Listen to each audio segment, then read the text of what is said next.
Good rainy morning, everybody.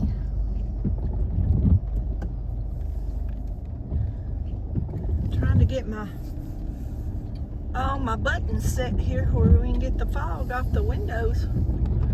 It's about, I don't know, 50 degrees, raining. It's rained all day yesterday, it rained all night, and it's about 11:30 a.m.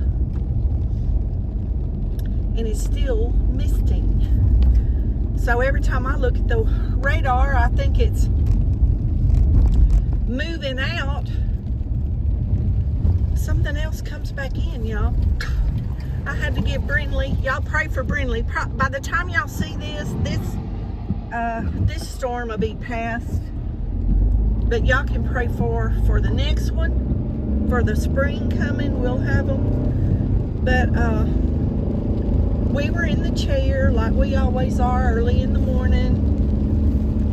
I drinking my coffee, and her nuggets under the blanket. They always like to snuggle in by me, and it's just kind of relaxing time, an hour or so. I sit there and watch my YouTube friends that I follow. Some of them, I can't watch them all at one time, but in that time I watch some of them, and it starts thundering, y'all. The next thing I know, I'm loving on the pups and telling them it's okay, and they seem like they're all right, and all of a sudden Brindley just jumps up, y'all, and runs.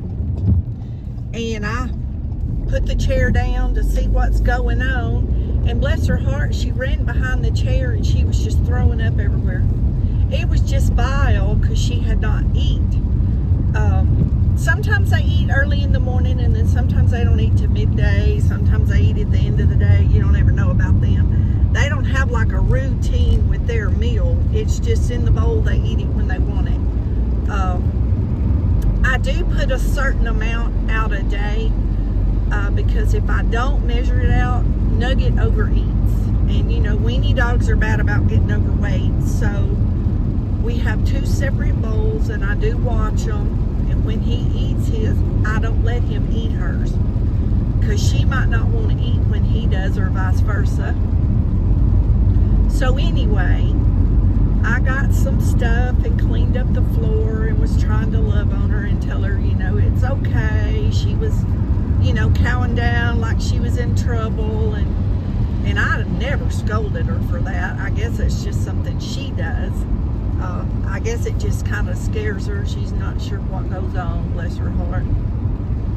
But I had to give her some of that calming medicine. We haven't had to use that in a couple of weeks, and I was so proud of her. But she's never been scared of the bad weather. So I don't know. I guess this is just something new we're going to go through. She's 3 years old, going on 4, and soon be 4. And I don't know, y'all. I guess dogs change like children. My son went through different things. As he was growing up, he went through different things. And so I guess dogs do that too. I haven't had a little lap dog. I've always had big dogs. I've always kept big dogs in the house, like Chesapeake Bay Retrievers and Doberman Pinschers and big dogs. So boxers. I had a Ridgeback one time. Now these dogs died or got killed, or whatever. One place where I lived out in Mount Enterprise, I had 2 dogs shot out there by the neighbor. They were house dogs, but if they walked through his yard, he just shot them, and the sheriff's department wouldn't do anything about it. They were fixed. They could not breed his dogs, his coon dogs. His thing was they were going to breed his coon dogs, and I'm like, they can't. They didn't have the parts for that. But like he didn't give you he didn't come to us and say, could you please keep your dog up? Nothing like that. Like he didn't even give you a warning. Anyway, that's water under the bridge, but He shot 2 of them. I know he did it. He was 2 houses up, and the neighbors on each side said they heard the gunshot come from his yard. So my dogs usually didn't wander. They usually didn't leave the yard. And not blaming my son, but I went to bed and he let them out, and he was a teenager, and he went back to play his game, and the next thing we knew, the dog wandered off and it was shot. So it was hard on everybody because they were a part of the family. But anyway, back to Brindley. Pray for her, because I guess she's having anxiety about the weather.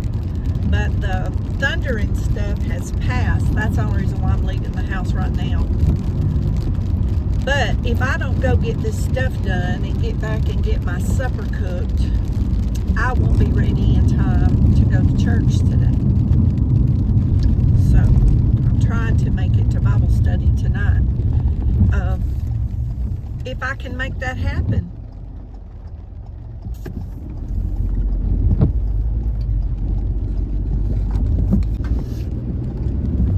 Y'all, I was going to go down one way and the creek was out. There was men out there trying to build some kind of barrier, I guess, to try to keep the water back.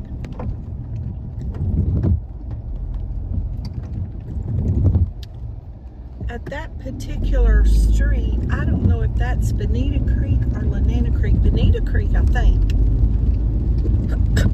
Because they wind through the town, and I get confused sometimes when I cross the bridge which one's which. But I think that's Bonita. And it's right down here to the left. And apparently it's getting out.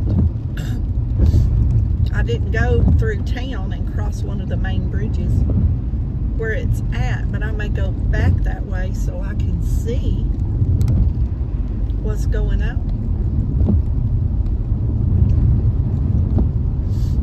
There goes a little squirrel running across the road. He's chasing acorns in the rain. Y'all, they are burying stuff all over my yard. They have been busy. Some of y'all will remember I had some old stale almonds, and I dumped them out by the tree where the feeder was. And one of those little stinkers buried one of those almonds in my flower pot on the porch. Do y'all remember me finding that almond tree? I dug it up and replanted it, but it didn't live. I don't know why. I've never even thought of sprouting an almond, and I was tickled to death. I knew it was some kind of tree. You could tell it was a tree. And it was 6 or 8 inches tall, and I dug it out of that flower pot. There's a video of it probably in the plant playlist, and I dug it out of that pot, and I showed y'all that it was an almond that rooted, and that little squirrel planted that almond in that flower pot. He needs to plant me another one. I may take some and plant them. I keep saying I might do that, just plant several in a big pot and see if I can get some to sprout. I thought that was interesting and fun. Those of you that follow me, y'all know I like to try to grow different trees, different fruit trees, and just different trees from seeds, propagating, whatever. I just think it's a fun hobby. I don't keep them. Some of them I have planted. They're out in the yard and in my old yard where I lived 3 years ago. And they're living. But I just think it's a fun little project to see if you can get it to sprout and get it to live.